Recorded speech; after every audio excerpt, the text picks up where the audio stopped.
Academic freedom is an often misunderstood and often contested concept, but at its essence, it's the freedom of research professionals, educators, to seek the truth, to follow their research, their teaching, their ideas, and to share them in order to pursue that truth however it leads, assuming they're doing it according to professional and ethical standards. It's contested because sometimes asking questions can be sensitive or can be threatening to people who don't want to have their worldview changed or depend on a certain understanding of a certain topic or a certain question. And I think it's misunderstood because academic freedom isn't free expression, but it's connected to that. Academic expression isn't political by nature, but it connects to issues that are political. And because of those two, there's a lot of confusion about it. But at the end of the day, this space matters so much because the world is getting smaller, the issues that are affecting all of us are complex, and we really need to have an engine that can look at complex problems and try to solve them together. And that is what the university is, and that's what academic freedom gives us. I work with the Scholars at Risk Network, which is a global network of universities and administrators and staff and faculty and students who say, we share this vision of a university that serves the public good, that uses that freedom responsibly to engage with truth and difficult questions to try to help society. And our efforts at Scholars at Risk are to protect the space in which that can happen. And I mean the physical space, the bodies of scholars who suffer violence or coercion or prosecution or threats, as well as student leaders and so forth.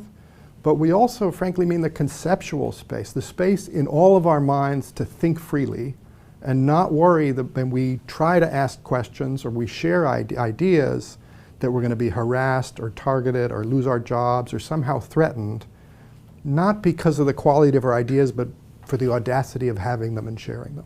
Different disciplines get attacked for different reasons sometimes. There's a, I think, very false and dangerous perception that there are safe disciplines and there are troublemaking disciplines. And I think this goes to a misperception about the definition and boundaries of academic freedom. Every discipline requires the ability to travel and engage and share ideas across borders, right? So we had a marine biologist from the Ukraine. He studied plankton, right? The tiny little stuff that some whales eat, right? And he was thrown in prison for it, right? Why was he thrown in prison for studying plankton? Because the data that he used to study plankton, he realized, and this was just after the Cold War, that the sonar beacons that were all over the ocean, the US and the Russians had all over the oceans to track submarines, he realized they were so sensitive that he could use them to track plankton flows, right?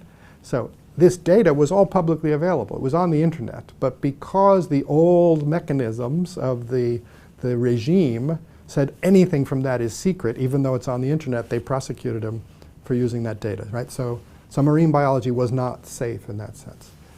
At our founding conference, people said, well, let's only focus on people who are targeted because of their work, because of what they actually work on. And we said, okay, that makes sense, and that would make our mission narrower, but we realized it would define away the problem, because everybody knew that historically, one of the largest groups of persecuted scholars was physicists, right? They were never targeted for their physics, right? They were targeted because they had the standing to stand up and say, we need to travel to conferences, we need to talk to each other. And then they became public dissidents. So it's all disciplines, it's all countries. Anybody can get in trouble if the question that they happen to want to ask crosses with whatever authority isn't comfortable with. I would say recent developments politically, both in the US and abroad, have in weird ways made our work easier. So I've been doing this now 20 years, right?